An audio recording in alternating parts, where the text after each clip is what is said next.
Can stress actually cause gum disease? Today, I'm joined by Dr. Rana Al-Rasheed, an integrative dentist, UCLA School of Dentistry professor, and founder of Heal the Healer, a program for burned out healthcare professionals. Before she built that program, she needed it herself. Rana looked healthy on paper, happy marriage, healthy kids, and a career she'd worked hard for. Then her own body sent her a wake-up call she could not ignore, and she realized she wasn't sick, but she wasn't well either. It's a feeling a lot of physician moms know well, and your mouth may be the first place it shows up. What do your gums have to do with your heart, your brain, and even diabetes? And what's the smallest habit that could turn that around?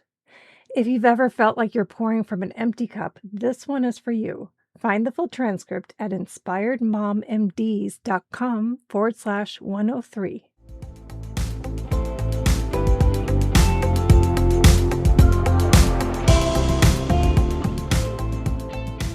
Hello and welcome. You're listening to the Inspired Mom MDs podcast. I'm your host, Dr. Cindy Van Prague. I help physician moms take back control of their time and energy so they can prioritize what matters most and thrive at work and at home. In each episode, I bring you honest conversations, inspiring stories, and practical strategies, including interviews with incredible women who are redefining success on their own terms. Let's listen in. Hi, everyone. Thank you for coming back to Inspired Mom MD's podcast. Today, I am joined by Dr. Rana Al-Rasheed. She is an integrative dentist, educator, and founder of Heal the Healer. I like that name. It's an initiative dedicated to addressing clinician burnout and helping healthcare professionals reconnect with themselves and their purpose.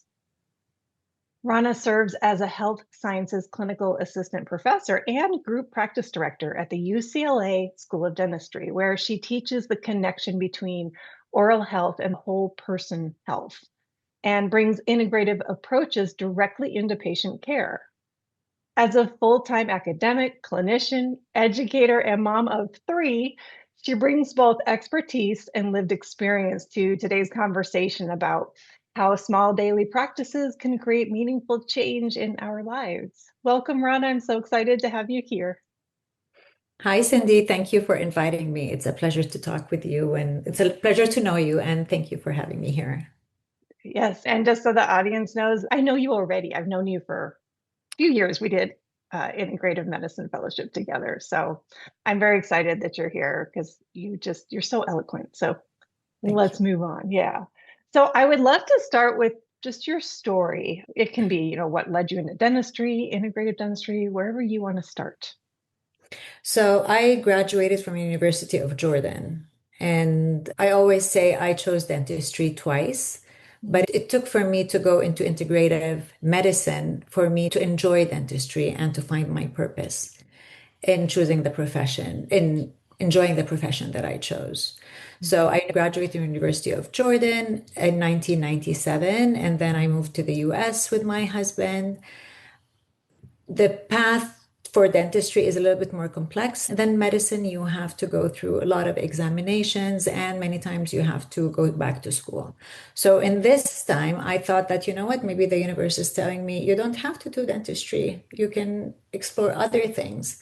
So I did explore other things. I took psychology classes, I took business classes, and then nothing gave me the satisfaction of working with patients in the capacity of dentistry, the close proximity and the intimate, life-changing moments that we have as dentists with our patients was very rewarding.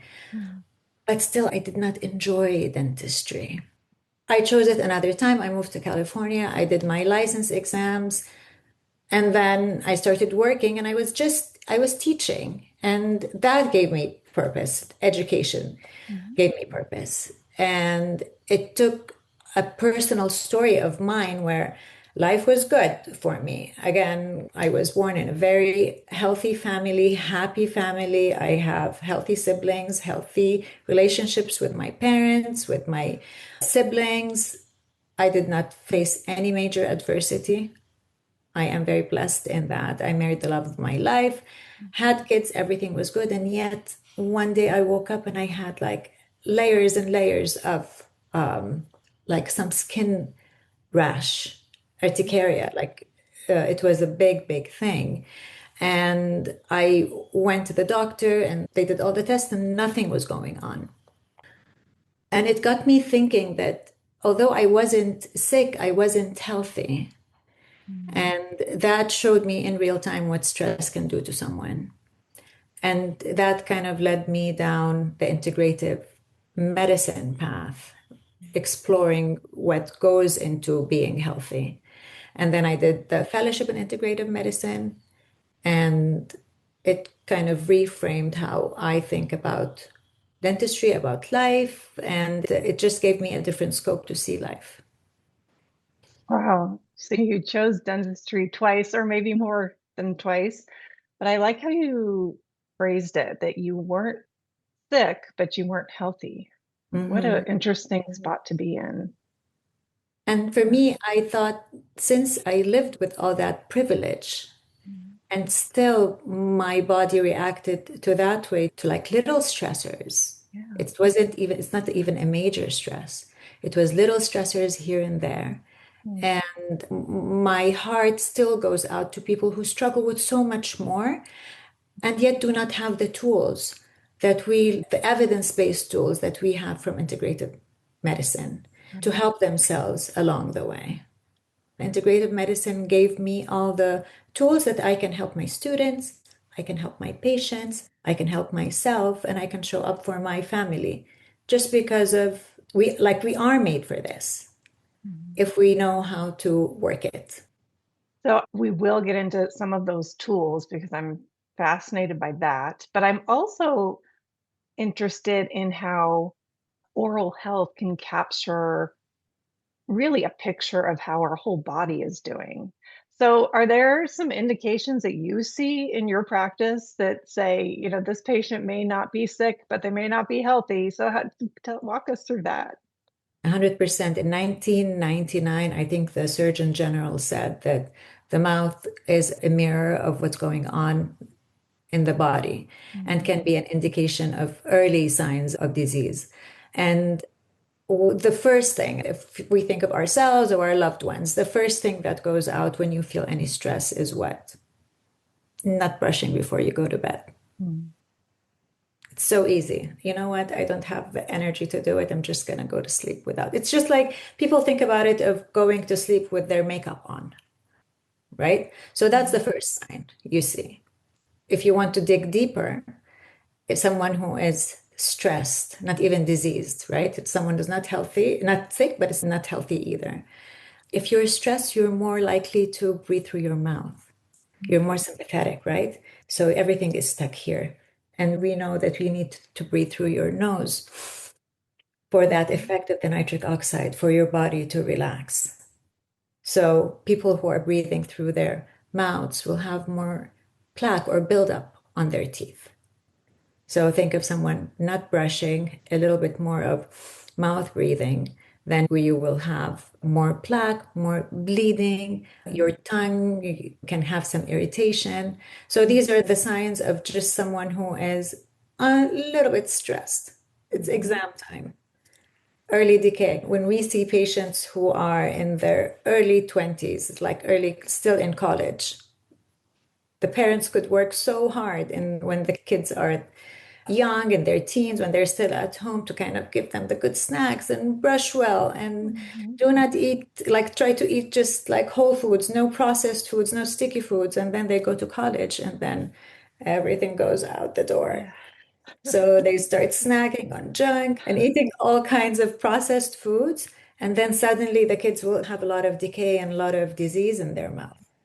So these are little transitions that happen. So for me, when I see someone in 20, 21, 22, it is a high caries state, high decay Mhm. for many people. It could be a turning point. But if people pass through that point, then having kids for women, Mhm. getting pregnant, many people tell you, my teeth were fine, but then I got pregnant and then it got really bad. It could be two things. It could be that because the mother is so tired, she's not brushing, Yeah. or snacking or not sleeping well, or there's a little bit of more acid reflux. Someone who is stressed could have a little bit more acid reflux, right? Not sleeping well. Then the body reacts differently. The gum disease is a lot of host response in it. So someone who, the same woman having that little bit of buildup on her teeth before pregnancy versus while pregnant, the body reacts differently. So there will be a lot more gum disease when in during pregnancy, during PCOS. Women in menopause, also the body's reaction is different. So it is very interesting once you reframe oral health in that aspect. That is fascinating. And you have this little window into your patients' worlds. Yes. Yeah. Love It's sometimes very, what's pretty interesting is that oral health, I think, is a kind of a mystery to many, no matter where your socioeconomic, intellectual level it. is. I think many people, even I have to say, even physicians, are not aware, even though the research is there. But I think us dentists have to be more vocal and educate everybody about how important oral health is to cardiovascular disease. There's a 40% higher chance of cardiovascular event in people with periodontitis. There is high risk of like Alzheimer's or stroke, higher risk with periodontal disease. There is a bidirectional link to diabetes. So people with diabetes will have more periodontal disease, that is gum infection, right? Gum inflammation and infection. And it is vice versa. So people with diabetes will have more gum disease, and people with gum disease are more likely to have diabetes. They drive each other. And then kidney disease. So you cannot have a healthy body without a healthy mouth. And I always will say oral health, it is a stamp of mental and systemic health. It is that important and it is modifiable. It is, I will say to my patients, all patients, but especially patients with chronic disease who have many things that sometimes with chronic disease, you know more than I do. It's like a perpetual cycle that you cannot get out of because that's what chronic is. Introduce oral health and just the act of brushing and think again. I want you to think of someone who hasn't to wake up after not brushing your teeth, and then you're just like not feeling good. And think of once you have brushed your teeth, where you floss your teeth, you feel completely fresh. So that simple act of self-care can be transformative on a perspective level that I showed up for myself. At the same time, systemically, the markers of inflammation will drop when someone does get the cleaning at the dentist, takes care of their gum health and mouth health, and doing the brushing, and actually goes to activating your parasympathetic, where you are building and restoring. So it is super, super important. But we dentists, I feel, oral health providers, we have to be more vocal about it. Yeah, I love this bidirectional flow of, the body affecting oral health and the other direction, Mhm. and the importance of these small habits that don't take much time, like brushing your teeth and flossing, that can really have that effect on the whole body and the health of the person. If only small habits were so easy to integrate into our lives. Maybe this is a point where you can pull in some tools that you learn from the integrative side. How do you help even just friends, family, and patients integrate more of these healthy habits into their lives? The most important thing is you have to meet your loved ones and you have to meet your patients where they are. So I'm not super demanding. And again, it is small steps that kind of can get you from point A to Z. You have to go through B, right? You cannot ask someone who's not even on the alphabet sheet to kind of go to Z, right? So you have to meet patients, meet your loved ones where they are. Yesterday, I was talking to my son about the book, The Atomic Habits. You just want to remove the friction from where you are to where you want to be. So I'll talk to many patients who, I want to say most patients that I see brush their teeth most of the time, Mhm. but many people struggle with flossing. So I will ask them, do you own floss? and all of them, not one, does not own floss. It could be the floss sticks or it could be the floss threads. But so I asked them, where is it? So if it's in a cupboard and it's unwrapped box, or like electric toothbrushes, like, yeah, I have it. I bought it last year, but it's in a box somewhere. So get it, put it out in front of you. And the most important thing, I think, for anybody who wants to establish a new habit is to be judgment free. So just show empathy for yourself. Always do your 100%. Just do it, right, Nike? Just do it. Try to show up. And just doing it doesn't mean, again, from A to Z. It just means, like, for if someone, again, many people are on a spectrum of where they are mentally. So if you have some patients who struggle, like they could be on different medications, or they could, or a spectrum of autism. You just tell them, okay, so just maybe gargle your teeth for a couple of days. So you start with that, and then you can start stacking habits. So habit stacking, adding something that you want to do to something that you already do. Most people do wash their face in the morning. Mm-hmm. So try to add that in. I personally think if you want to do anything is to just be kind to yourself. Be kind to yourself, give yourself a pat on the back, and just be aware, be true to who you are, be true to what your intention is. Anything you do, you're doing it for yourself. So again, brushing your teeth. Many people brush their teeth in the morning. I keep going back to brushing their teeth as if it is the it thing, the best habit, but it's just an example I am using. If you're brushing your teeth once in the morning, you're not brushing for yourself. You're not brushing for your body. You're brushing because when you talk to someone, you just don't want to have a bad breath. So, what is your intention? Being very intentional with what you do. If your intention is you are doing it for your health, and then your health is going to kind of be a good thing that spreads around, then you're brushing at night, you're flossing, your body gets the rest at night. It is building and rejuvenating, right? And in the morning, you brush one more time. And then, yes, you're not going to have bad breath. Your body thanks you, people around you thank you, right? Yeah. So it's all setting the intention, being kind. I think those are the most important things if you want to establish a new habit. So a lot of this feels very mental. I don't mean mental in a bad way. I just mean it's all in your head. It's meeting It's a mindset. some mindset. Yes, that's the word I'm looking for.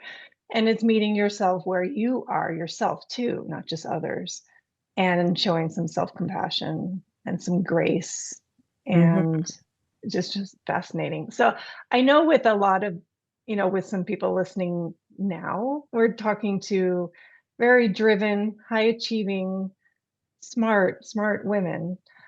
And I'd like to shift the conversation a little bit to the roles we play. Now, you and I were talking the other day, and you were talking about the difference of who you are versus what you do. And what you do is an easy one to answer. I'm a doctor, I'm a dentist, I'm this, that's an easy one. But who are you? How do you help people explore that distinction between who you are and what you do? I think it is, I do a course for Reset for Resilience, I call it. And it's all through my Heal the Healer series that I'm trying to raise awareness of how important it is for us women in healthcare specifically. It is very important to not lose ourselves in the many roles that take so much from us, takes a piece of us. So we are healers, right? We see ourselves as giving a piece of ourselves every time. You're a physician, you want to help your patients and you empathize with your patient and want to do the best for your patient, and then you go home and you could be a mom that is, again, you put your kids first and you put your family first. You want them to eat healthy, you want to, and it's very easy in all of that to lose yourself and your identity of why did you choose to be a physician in the first place, right? So it is important, physician or a dentist, again, in healthcare, it is important to kind of have that, it's not compartmentalization, but it is a little boundary. So it is about establish your boundaries with your patients, and that is by filling your own cup. So it is little things that you do to increase yourself, your sense of self and your role as a person. And once you do that, it will be easy to still show up for your that family. You show up for your patients and you show up for your nuclear family, and then you have your extended family. Again, we are a sandwich generation at this time where you're caring for your kids and you're caring for your parents.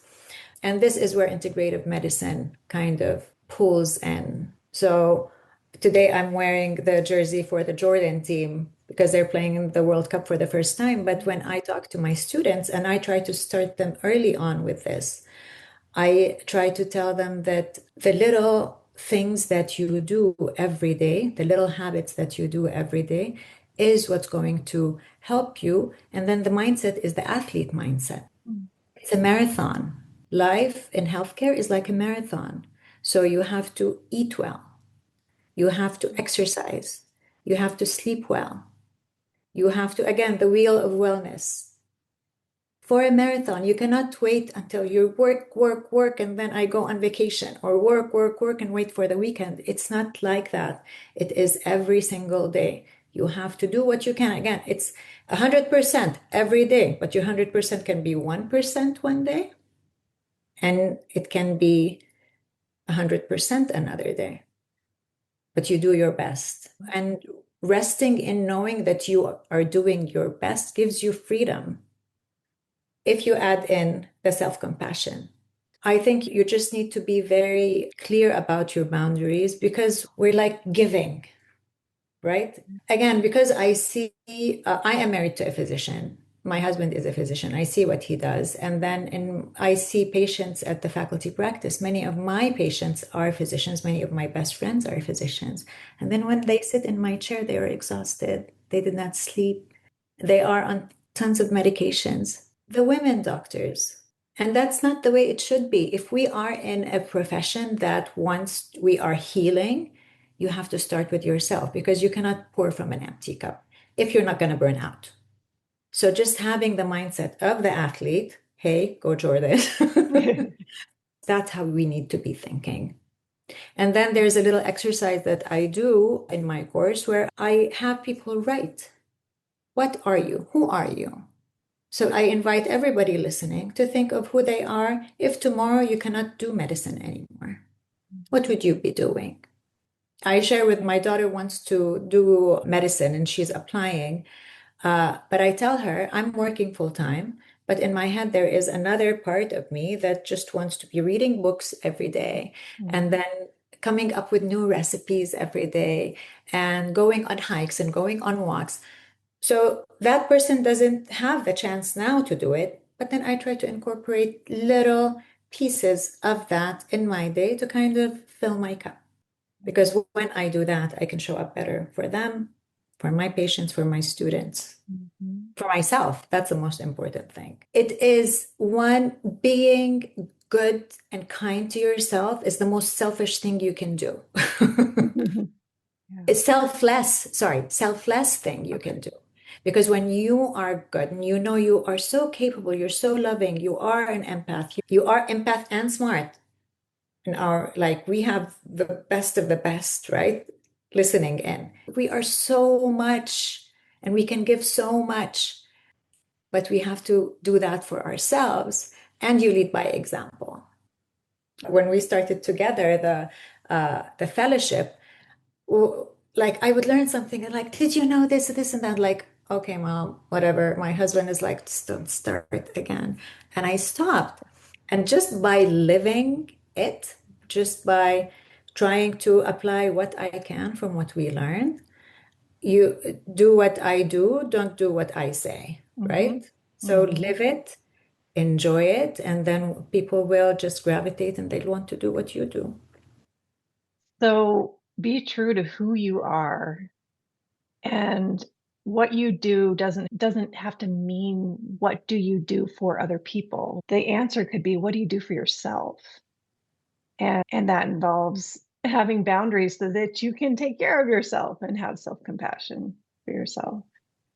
Yeah, don't feel bad about your Yeah. boundaries. Wow. Your family and your patients and your students are lucky to have you teaching them Oh, thank such, you. just such core lessons. I love Thank that. you. It took me a while. I'm very grateful to integrative medicine. I think I want to say I've always lived in an integrative way.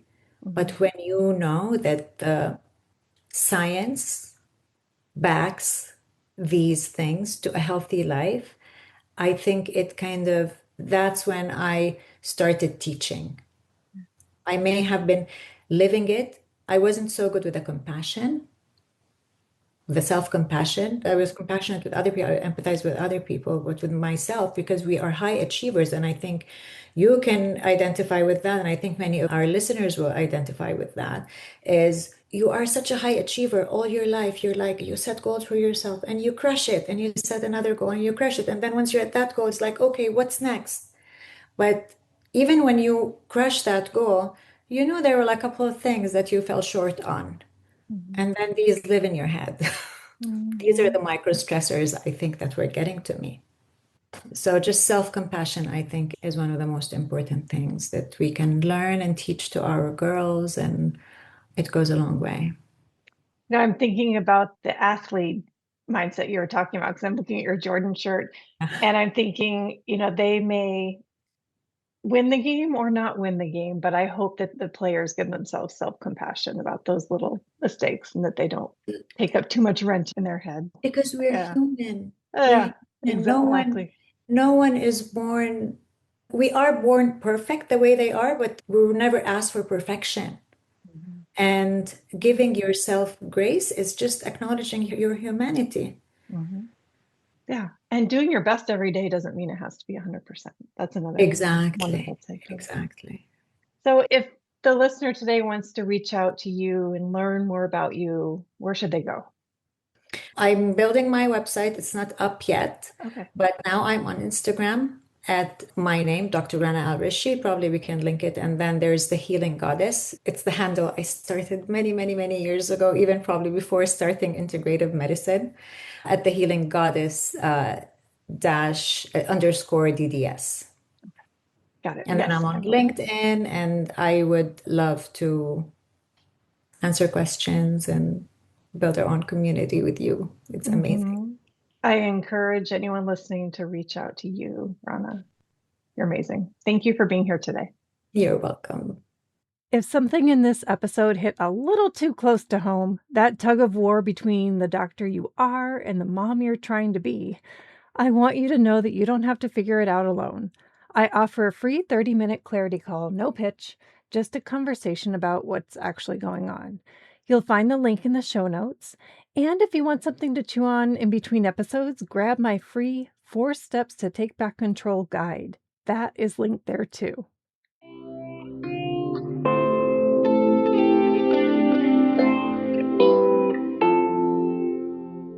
And just a quick reminder, this podcast is for informational and educational purposes only and isn't a substitute for medical advice or care. I'm a board-certified physician, but this content isn't connected to my clinical practice and no doctor-patient relationship is formed here. Please always talk to your own health professional about any mental or physical health concerns. Please see inspiredmommds.com for full disclaimer.